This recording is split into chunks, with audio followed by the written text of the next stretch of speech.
여러분 안녕하세요. 글쓰기 7주 3차 시 공부를 하겠습니다. 그동안에 몇 차례 학교에 나가서 그 영상 촬영 팀의 도움을 받아서 내가 좀그 역동적인 모습으로 여러분과 수업을 하는 그런 수업 자료를 만들었지요. 그런데 그 3차 시, 그러니까 7주 3차 시 영상을 만들면서 썩 마음에 들지가 않았어요. 이렇게 내가 오캠 프로그램을 통해서 좀 차분하게 여러분과 나누고 싶은 이야기들을 이렇게 혼자 좀 정리가 편하긴 했었는데 이렇게 장단점이 좀 있군요. 지금 내가 이제 그 오캠 프로그램을 활용을 해서 수업 자료를 만들 때는 역동적인 건 없지요. 여러분에게 내가 강의하는 모습을 보여주지는 못하고 자료 중심으로 내 목소리를 들을 수 있을 뿐이어서, 그런 학교에서 촬영할 때는 이제 상대적으로 역동적인 모습을 보여줄 수는 있는데, 이 자료를 활용을 해서 내가 여러분에게 이야기 나누고 싶은 이렇게 좀 정리를 해 나가는 부분이 좀 잘 안 돼서, 일단 7주 3차 시는 예전처럼 다시 혼자 이렇게 연구실에서 여러분과 이야기 나누고 싶은 부분을 정리하고 있습니다. 그런데 또 이게 3차 시가 참 이렇게 내가 만들어서 이제 유튜브에 올려놓고 우리 학교 이 클래스 우리 수업 분반 수업 주차에 링크를 걸어 놓잖아요, 이렇게.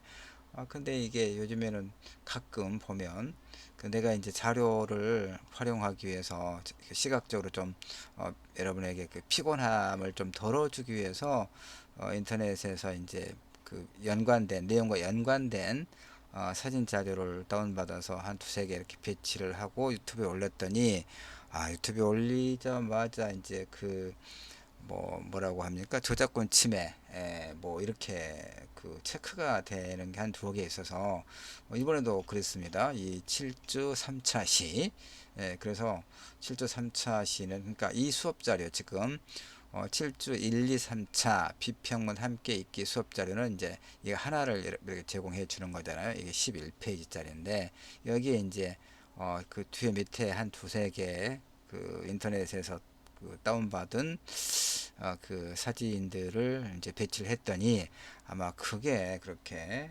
이렇게 체크가 됐나 봐요. 요즘에는 이렇게 비대면 수업을 지난 학기부터 하면서 물론 이제 어떤 저작권은 당연히 보호해야 되는데, 또 이제 이렇게 수업 목적으로 뭐 자료를 한두 개, 두어 개 활용한다거나 이런 경우까지도 어디선가는 이렇게 관찰을 해서 상당한 비용을 청구하는 그런 소송이 들어오고 그래요. 그래서 어젯밤에 올려놨던 걸 다시 삭제하고 지금 7주 3차 시 자료를 다시 만들고 있습니다. 좀 길게 설명했습니다. 자, 7주 우리가 지금 뭐 하고 있습니까? 6주하고 7주는 비평문, 비평문에 대해서 공부를 하고 있는 거죠. 그다음에 6주차에는 특히 이제 감상문과 비평문의 차이가 뭔가를 설명하면서 6주차, 6주 1차 시에 내가 썼던 독서 감상문 집으로 가는 길을 또 이렇게 샘플로 보여주면서 같이 읽고 설명을 했죠. 그러니까 잘 쓴 감상문은 기억나시는지 모르겠어요, 여러분들. 잘 쓴 감상문은 비평문과 크게 다르지 않다. 그러면서 이제 내가 썼던 감상문을 하나 보여줬었죠. 그리고 6주 2차 시와 3차 시는 이제 본격적인 비평문의 한 형태인 학술 논문, 그러니까 영화 화차와 피에타를 이제 두 영화를 묶어서 쓴 소위 영화 비평문이었죠.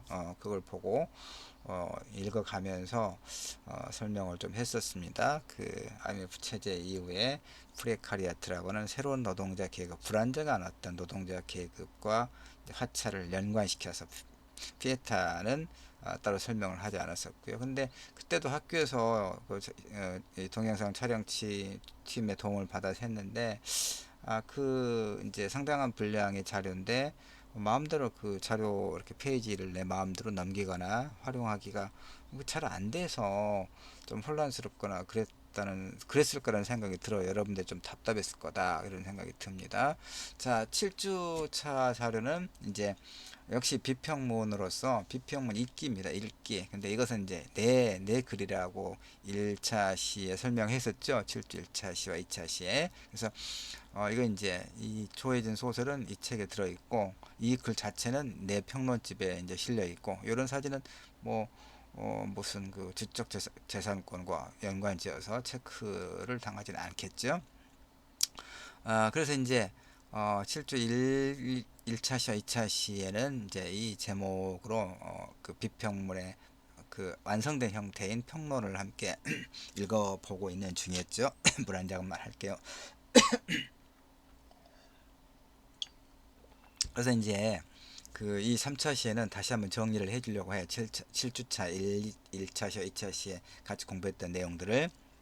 왜냐면 우리는 지금 이제 문학 시간이 아니고 글쓰기 소통과 성찰을 위한 글쓰기 수업에서 비평문을 어떻게 쓸 것인가, 비평문이는 어떤 글인가 이걸 공부하는 것이기 때문에 자, 일단 뭐 이런 부분은 내가 늘 강조했죠. 이런 부분이 뭔지 알죠, 이제 여러분? 내가 하도 많이 말을 해서 글을 시작할 때 그다음에 문단 나눌 때 들여쓰기로 표기해야 된다 이런 얘기였고 그다음에 요 이제 이 평론은 4장으로 되어 있는데 1장에서 얘기했던 것은 뭐였습니까?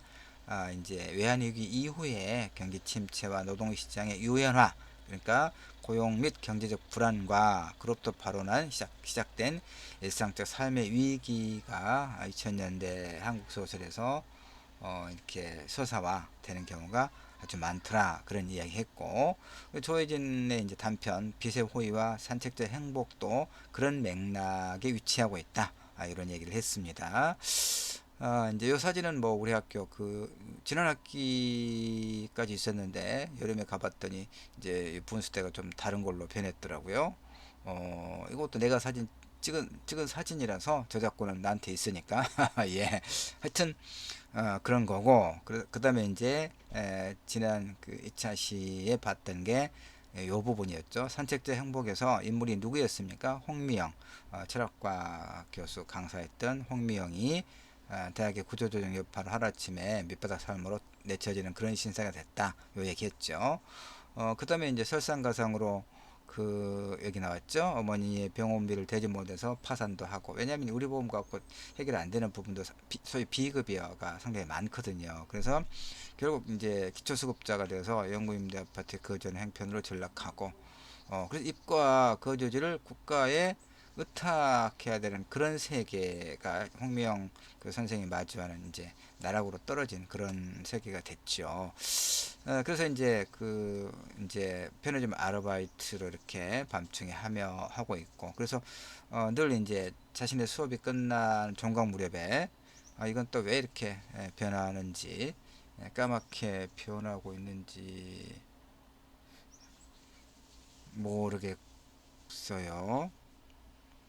다시 그래서 이렇게 그 이제 학교 수업이 끝날 때마다 학생들에게 생존은 스스로 해결하되 세상에 인정하고 우대해주는 직업에 연연해 하지 마라. 눈 가린 말들처럼 정해진 트랙을 달릴 필요 없다. 이렇게 이제 강조했었는데 지금 자신의 신세가 이제 그렇게 했던 말들이 완전히 이제 어떤 이야기입니까? 배교자의 언어처럼 예? 존재와 신념을 모두 부정하는 배교자의 언어로만 남을 뿐이다. 그러니까 완전히 이제 그렇게 했던 말들이 그게 자신의 신념이었겠죠. 철학이고. 그러나 지금 그런 말이 정말 사치가 될 만큼의 이 나락으로 떨어져 있다는 얘기죠. 그러니까 어떤 그 고통과 억압, 현실적인 그 경제적 삶이라든가 이런 어려움에 있을 때 문제는 이 홍명 선생이 어떻게 그 고통 너머로 이동할 것인가와 관련된 문제예요. 그래서 이제 라오슈가 이제 메이린이라고 하는 그 중국 유학생이 이제 지금 독일에 가서 유학하고 있는데 그 이 홍미영 선생에게 메일을 보내오지요. 왜 그렇습니까? 두 가지 이유가 있죠. 그 그 자신 역시 이방인이니까 진정한 유대 관계의 부재에서 오는 고독과 불안의 감각, 이것이 그녀를 지배하고 있고, 또 하나는 이제 이 메이린이 중국 유학생 이 여학생이 한국에 와서 공부할 때 이제 그 같은 좀 친밀하게 지냈던 한국인 여학생이 이선인데, 이 이선이 어느 날 23살의 나이에 자살했다는 얘기죠. 그래서 이제 메이린이 그 슬픔에 잠겨 있을 때 이 홍미영 선생이 살아있는 동안에는 살아있다는 감각에 집중하면 좋겠구나, 이렇게 위로했다는 얘기죠. 그런데 이제 홍미영 선생이 이렇게 학교에서도 일자를 잃고 그 다음에 어려운 형편에 있다는 것을 뭐 다른 사람들을 통해서 전해 들었겠죠, 이 메이린이. 그러니까 메이린이 그 자신의 그 한국인 친구 이선이 그랬듯이 어느 날 호련히 이 홍미영 선생이 죽어버릴지도 모른다는 불안의 강박을 이 여학생이 갖고 있어요. 그래서 편지에 이렇게 씁니다. 또 하나의 부재를 감당하게 될까. 부재가 이제 존재가 사라지는 것을 말하죠. 온몸을 내던져 부딪힐 장벽도 없이 그 어쩔 수 없는 부재에 잠식될까봐 저는 무서웠습니다. 그러니 저는 나오시고 아니라 제게 닥칠지 모를 가상의 고통을 걱정 것입니다라고 이렇게 이제 메일을 보내고 그러죠.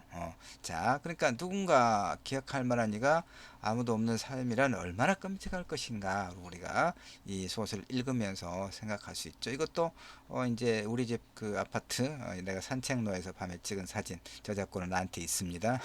예, 홍명 선생이 이제 그 어려운 이제 상황에 있음을 또 어쨌든 그 다음에 이제 홍미영의 절규가 있는데, 어쨌든 살고자 하는 그런 이제 의지가 이 소설에 드러나긴 해요. 근데 이제 일단 뭐 메일의 편지라든가 살고자 하는 이제 홍미영 선생의 어떤 그 의지가 보이긴 하는데, 이제 이 소설은 상대적으로, 이 산책자 행보가 상대적으로 어떤 출구가 보이지 않는다라고 표현할 수가 있습니다. 그럼 다음 소설 볼까요?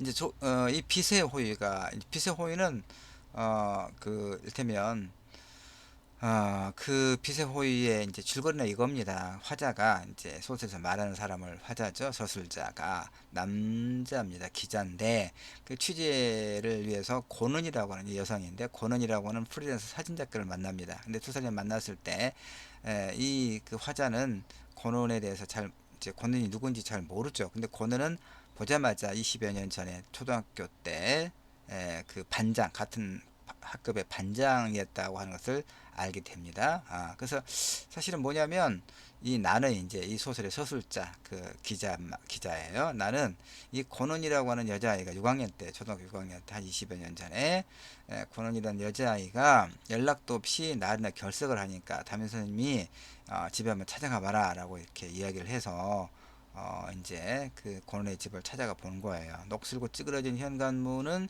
깜깜한 방과 곧바로 이어져 있었고, 그 방에서 웅크리고 있는 사람은 누구였냐? 이제 권원이 웅크리고 있는데 그 빛을 바라는 건 둥글고 투명한 스노우볼 뿌렸다 이럴 뿐이었어요. 햇빛이 거의 들지 않는 그 작고 추운 방에서 13살의 권원은 이제 돌아오지 않는 아비밖에는 가족이라 할 게 없는 그런 상황. 이제 까닭은 모르지만 엄마는 없는 것 같고, 이 아비마저도 뭐 이제 뭐 그 도박꾼에다가 이제 알코올 중독자해 갖고 뭐 쓰레기통에서 시체로 발견됐다가 나중에 이런 상황. 그러니까 완전히 그 일테면 뭐 사회적 책임의 태도를 바깥으로 밀려나서 그 보호를 받지 못하는 그런 사회적으로 무화된 존재의 대표, 그런 인물이 이제 고는이었죠. 그래서 이제 이 나는 이제 6학년 때 반장은 그래서 그 고난의 춥고 남는 방을 방문한 이후에 나는, 이 소설의 화자 나는 누가 시키지 않아도 고난이 죽을지도 모른다는 상상에 자주 빠져들어요. 그래서 이제 한 번씩 고난에게 찾아갑니다. 그러나 뭐 대책 없는 13살짜리 아이였을 뿐이어서 고난에게 갖다 줄 수 있는 게 없어요. 만화책이라든가 지가 읽었던, 그 다음에 이제 스노우볼에 들어가는 건전지처럼. 근데 어느 날 안방 장롱에서 우연히 우주사의 필름 카메라를 발견합니다. 이거 아빠과이겠죠? 일말의 주저도 없이 그걸 품에 안고 무작정 권으로 방으로 달려가요. 왜 그랬겠어요? 뭐 우리 상상할 수 있잖아요. 그 수의 카메라가 이제 그 팔아서 고는이 뭐 쌀을 산다거나 필요한 것을 장만할 수 있을 것이다라고 하는 그런 생각 때문에 그랬죠. 근데 코너는 카메라를 팔지 않아요. 그녀에게는 카메라가 다른 세계로 이어지는 통로가 되는 거죠. 카메라에 담을 만한 더 많은 풍경을 찾기 위해서 조금씩 집 밖으로 나오고 또 학교도 다시 다니고 그러거든요. 그러니까 코너는 나중에 이제 코너는 지금 무슨 일을 합니까? 그 프리랜서 사진 작가인데 주로 분쟁 지역을 다니면서 이제 사진을 찍고 그런 사람이에요. 그래서 이제 실제로 이제 그 부상을 당해서 병원으로 호송되어 오기도 합니다. 그러니까 이제 그 걱정하는 나한테 이제 읽어보도록 자신의 블로그에 여전히 반장이라고 하면서 이렇게 써놨어. 반장, 사람이 할 수 있는 가장 위대한 일이 뭔지 알아? 누군가 이런 말을 했어. 사람을 살리는 일이야말로 아무나 할 수 없는 위대한 일이라고. 그러니까 내게 무슨 일이 생기더라도 반장, 네가 준 카메라가 굉장히 중요한 의미예요. 이 소설의 이름 그 제목이 빛의 호위잖아요. 카메라를 이렇게 셔터를 누를 때 그 빛이 환하게 비추는 일단 현상적으로는 네가 좀 카메라가 날림에 살린 적이 있다는 걸 너는 기억할 필요가 있어라고 이렇게 이야기합니다. 그러니까 이 여러분이 이제 요걸 만약에 본 다음에 여기에 내 연구실에 이게 안 돼. 내 컴퓨터에서는 이렇게 노란 형광펜으로 몇 줄이 안 그어집니다. 이 PDF가. 근데 어쨌든 이게 중요합니다. 이 누군가와 주제예요. 주제. 이 누군가와 연결되어 있다는 자꾸 희미한 의식이 불안하고 고독한 삶을 견디게 하는 힘이 아니겠는가. 이게 이제 결국 작가가 이 소설을 통해서 말하고자 하는 바예요. 그러니까 주제를 찾아내는 거죠. 그러니까 여러분이 비평문을 쓸 때 내가 과제를 내줬습니다. 이 클래스에 따로. 나중에 또 7주차 그 수업 안내하는 월요일 정도에 단톡을 통해서 또 다시 한번 안내해 줄 텐데, 여러분이 비평문을 그 내가 몇 주차에 내도록 그 지정을 해 놨냐면, 비평문을 어 비평문을 아마 10주차에 9주차에 내도록 그렇게 해놨습니다. 우리가 4주차에 자유글쓰기 뭐 5주차에 그 성찰적 에세이를 제출하도록 그렇게 되어 있었고, 8주차는 중간시험 봐야 되는데 아마 비대면으로 이제 중간고사 중간시험을 대체하는 리포트로 해야 될 것 같아서 이 이제 그 비평문은 9주차에 내도록 그렇게 안내를 해놨습니다. 지정을 했습니다. 그러니까 비평문은 이를테면 영화에 대해서든 소설에 대해서든 여러분이 이제 의미 있는 거 여러분이 그 임의로 선택을 하면 됩니다. A4 2페이지에. 그래서 이제 이렇게 줄거리를 정리한 다음에 그것의 의미, 그 주제를 찾아내는 것이 이제 관건이에요. 알겠죠? 이렇게. 그래서 지금 지난 시간에도 그렇고 이번 주차도 그렇고 영화 평론, 그 다음에 소설 평론을 여러분에게 보여주면서 이제 제대로 된 그 비평문이란 어떤 글인가를 지금 맛보기로 하고 있는 겁니다. 여러분은 좀 답답하고 힘들 수 있겠는데 내 의도는 그렇습니다. 자, 그래서 이제 이 소설에서 내가 권은에게 건네줬던 이 카메라는 매우 뛰어난 상징이에요. 권은은 내가 건네줬던 카메라를 통해서 춥고 어두운 세계로부터 밝고 따뜻한 세계로 이동할 수 있었거든요. 자, 그 다음에 이제 이 소설에서 하나 더 나온 게 뭐냐면, 권은이 그 분쟁 지역을 다니면서 사진을 찍는 프리랜서 그 사진 작가라고 했잖아요. 그 권은이 이제 반장을 두 번째 만나면서 헬게 한센의 다큐멘터리 사람들에 대해서 이야기를 합니다. 그러니까 소설 속에 또 이야기가 하나 더 들어있는 거예요. 자, 이 사람들에 나오는 알마 마이아라고 하는 여성은 어떤 이야기냐면, 쭉 이제 요 부분을 지나서 다음 페이지로 한번 가볼게요. 좀 요약을 나는 해서 설명을 해야 되니까 여러분은 다 읽어보도록 하고요. 어쨌든 이 알마 마이어는 이제 그 벨기에에서 유대인이거든요. 알마 마이어가 여성인데 벨기에에서 유대인에 대한 탄압, 개토, 이제 한쪽 이제 그 한쪽 지역에 갇힌 지역을 말합니다. 개토에 갇히거나 한쪽 변두리에 이제 그 몰아놓은 그 수용해 놓은 지역을 말해요. 수용소로 끌려가 있는 그런 상황을 피해서 알마 마이어는 이제 그녀의 연인이자 같은 오케스트라에서 호른을 연주하던 장이라고 하는 사람이 브루셀 외곽에 위치한 사촌장의 식료품점 지하창고에 이 알마 마이어의 은신처를 마련해 줘요. 그래서 장은 그녀를 위해서 2주에 한 번씩 물과 빵이 담긴 바구니를 들고 지하창고를 찾아오죠.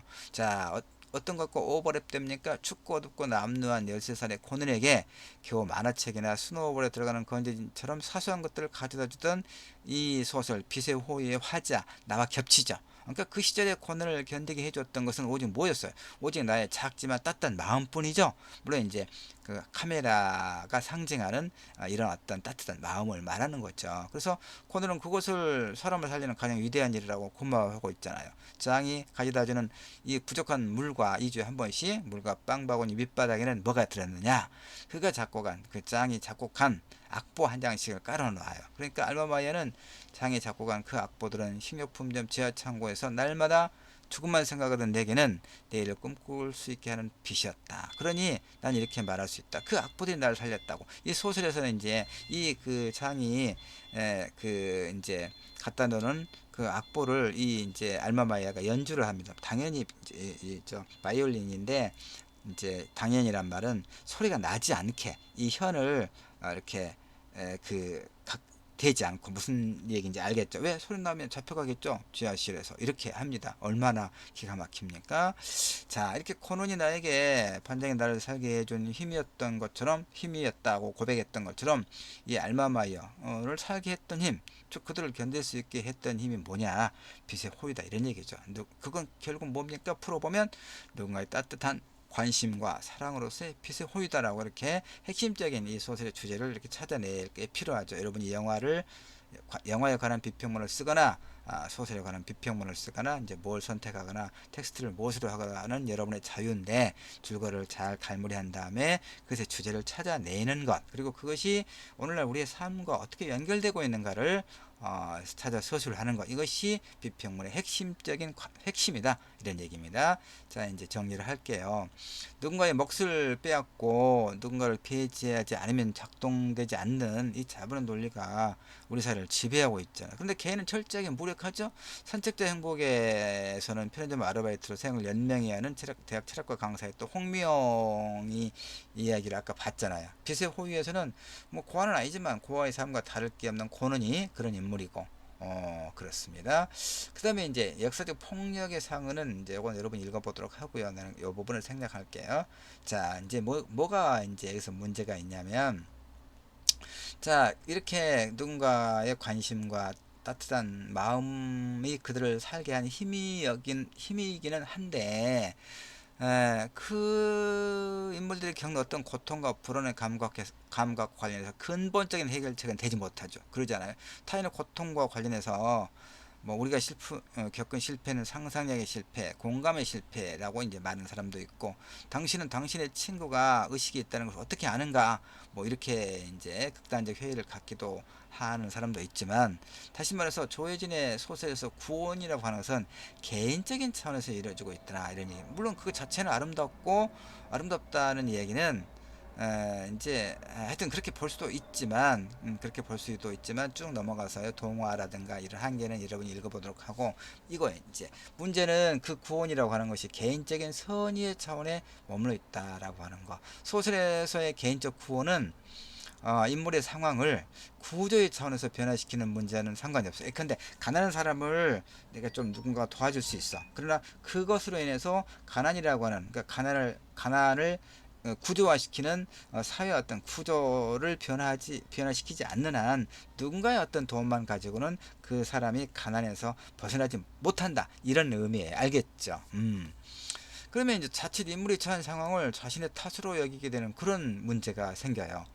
선택자 행복에서 황미영은 대학 밖으로 내쫓겼지만 비슷한 고통을 감당하고 있을 무수한 타인과 연결 혹은 연대 자체가 없죠. 그러니까 살고 싶다는 절기만으로 그 어떻게 살아남기를 할 수 있을 것인지 자신할 수 없다 이런 얘기죠. 피스 호이 역시 지금 권은은 이제 어떤 프리랜서 사진작가가 됐지만 그래서 어느 만큼은 주체적인 그 사람이 아니라 삶이죠. 못합니다. 삶을 살고 있는 것처럼 보이지만 프리랜서 사진작가 얼마나 불안정해요. 그 다음에 또 분쟁 지역 취재를 하러 갔다가 부상을 입고 호송되기도 하거든요. 그 다음에 이제 인종청소의 위험 속에서 살아남은 알마마이어는 또 이제 이러이러한 어려움을 겪고 그러니까 누군가의 선의와 연민과 관심과 사랑의 힘으로부터 그걸 이제 견뎌내기는 했지만 오늘날 다시 돌아본 인물들의 현재 위치는 사실 본질적으로는 늘 위태하다 이런 의미. 예, 이제 결국은 이제 이렇게 그래서 이런 이야기를 지금 내가 했습니다. 자, 다시 이제 여러분은 이 자료를 한번 꼼꼼히 읽어보면서 그 비평문을 어떻게 쓸 것인가를 여러분이 고민했으면 해요. 그리고 마지막으로 지금 내가 내 모바일에서 내가 저장해 둔 음악을 하나 지금 찾고 있습니다. 그 나도 엄청 지금 계속 피곤하고 여러분도 이렇게 비대면 수업으로 수업을 해야 되니까 강의를 드려야 되니까 얼마나 피곤하겠는가 싶어서 내가 지금 찾은 것은 저장해서 찾은 음악은 뭐냐면 어떤 음악이냐면은 존 바이지의 도나도나라고 하는 그런 곡입니다. 연주곡입니다. 한 2분 정도 되는데 같이 듣고 3차식 공부를 모두 마치도록 하겠습니다. 여러분. On a wagon bound for market, there's a calf with a mournful eye. High above him there's a swallow, winging swiftly through the sky. How the winds are laughing, they laugh with all their might. Laugh and laugh the whole day through, and half the summer's night. Donna, donna, donna, donna, donna, donna, donna, donna, donna, donna, donna,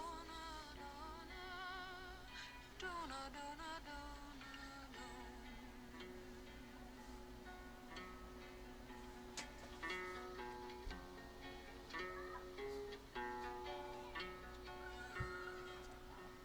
Stop complaining, said the farmer who told you a calf to be.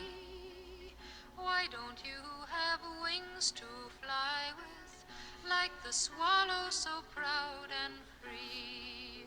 How the winds are laughing, they laugh with all their might. Laugh and laugh the whole day through, and half the summer's night. Donna, donna, donna, donna, donna, donna, donna, don. Donna, donna, donna, donna, donna, donna, donna, don.